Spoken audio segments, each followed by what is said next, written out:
Hola, el mes de septiembre nos trae muchos recuerdos como palestinos. Hoy vamos a hablar de las masacres de Sabra y Shatila.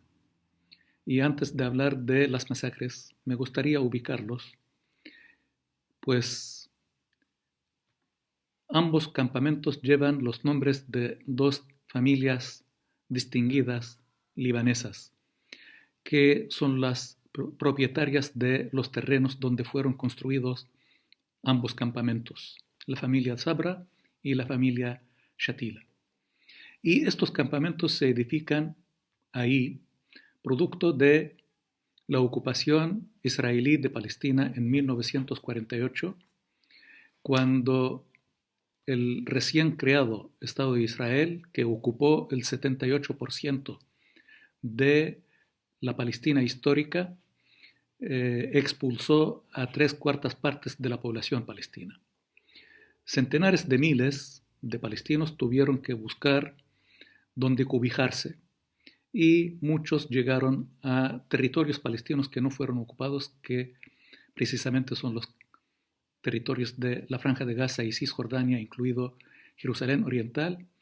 Igualmente, una buena parte buscó refugio en Siria, Líbano, Jordania, que son países circundantes, además de una parte en Egipto, en Irak y en el Líbano. Estos refugiados, que hasta el día de hoy viven en condiciones paupérrimas, donde están privados de los derechos más elementales, inclusive el derecho a trabajar.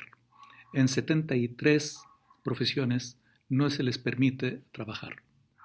Entonces, hacinados en superficies muy limitadas, aún estos refugiados viven en las mismas condiciones. En 1982, el Estado de Israel, en su constante intento de eliminar a la causa palestina, a los palestinos de la faz de la tierra, y eliminar la causa palestina, invadieron el Líbano, donde se encontraban las fuerzas de la OLP, Organización para la Liberación de Palestina, que tenían una alianza orgánica con las fuerzas progresistas libanesas, el movimiento nacionalista libanés.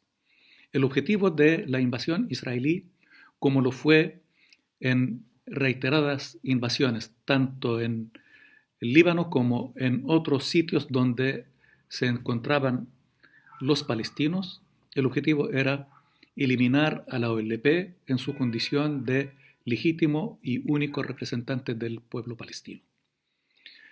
En esta oportunidad, en junio de 1982, decenas de miles de tropas israelíes, con todo el poderío militar que tiene el ejército israelí por mar, tierra y aire, invadieron el Líbano y sitiaron a una capital árabe, que es Beirut.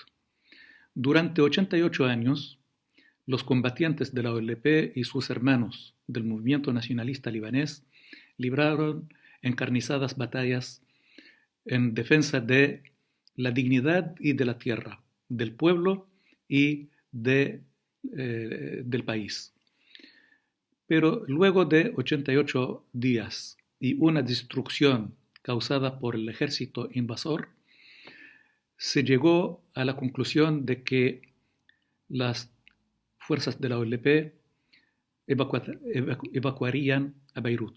En esa oportunidad, Yasser Arafat dijo: nunca quise que Beirut fuera una ciudad palestina como en ese momento, porque si fuera una ciudad palestina, no hubieran tenido que retirarse.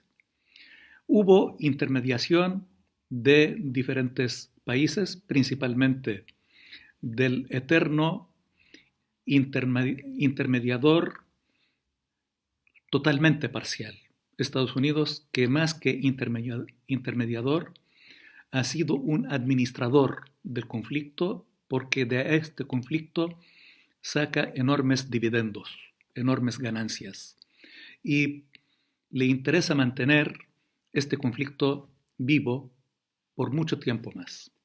Entonces un enviado llamado Philippe Habib, luego de arduas negociaciones, se llegó a un acuerdo de que las fuerzas de la OLP se retirarían de Beirut y hubo garantías de que la población civil palestina, los refugiados palestinos que quedan en sus campos de refugiados, tendrían la protección de fuerzas multinacionales.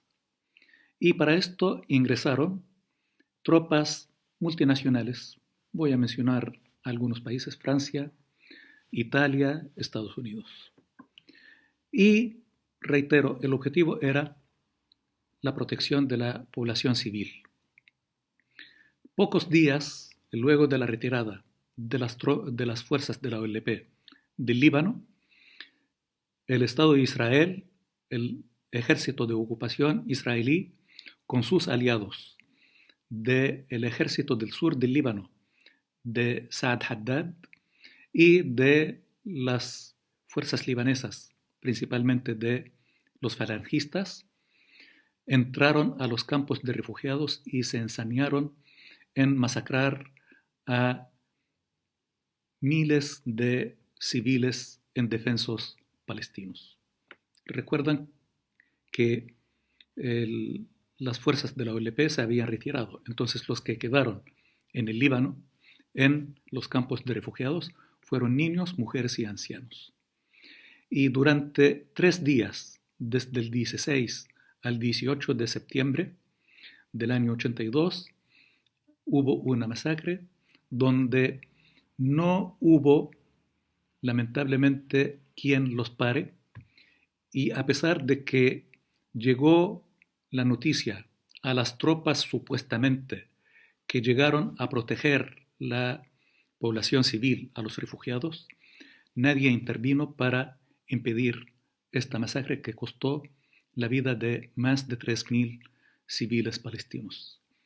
Todos, niños, mujeres y ancianos, porque los jóvenes se habían retirado con las fuerzas de la OLP y lamentablemente fue una masacre más que el mundo pretende olvidar, porque también en estos días 16 al 18 conmemoramos otra masacre que sufrió el pueblo palestino en Jordania, las masacres de Septiembre Negro, donde perdieron la vida también miles de palestinos civiles inocentes.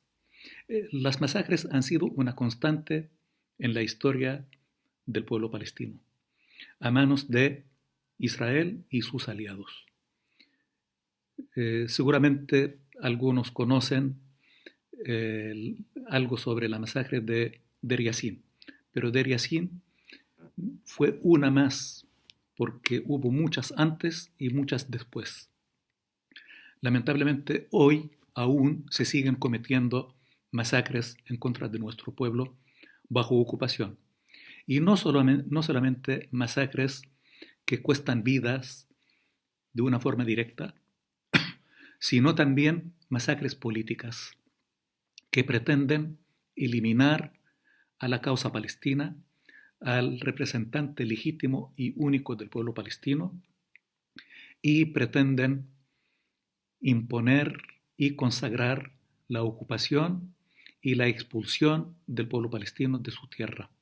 Y para esto cuentan con los medios y con la complicidad y la protección de principalmente Estados Unidos y el silencio de la comunidad internacional. Una comunidad internacional que lamentablemente hoy está legislando criminalizar la lucha del pueblo palestino al considerar que cualquier crítica o resistencia a las políticas del Estado de Israel serían una forma de antisemitismo. Y la verdad es que no hay una aberración más que tal afirmación, porque Israel es una potencia colonialista que ocupa y masacra a un pueblo y pretende perpetuar la ocupación por todos los medios y principalmente por las masacres, a la fuerza. Vamos a seguir recordando porque la memoria es el enemigo acérrimo al olvido. Y la memoria es el enemigo acérrimo a los enemigos de la libertad, de la justicia y de la paz. La memoria es el enemigo eterno del colonialismo. Por eso ellos pretenden llevarnos al olvido y nosotros, a cambio, vamos a mantener viva la memoria de aquellos caídos en estas masacres y que esto sirva de homenaje a ellos y a su memoria. Y estamos con la absoluta certeza de que el futuro es de los pueblos y el pueblo palestino vencerá por la justicia, por la libertad y por la paz, por la independencia y la soberanía de los pueblos. Gracias.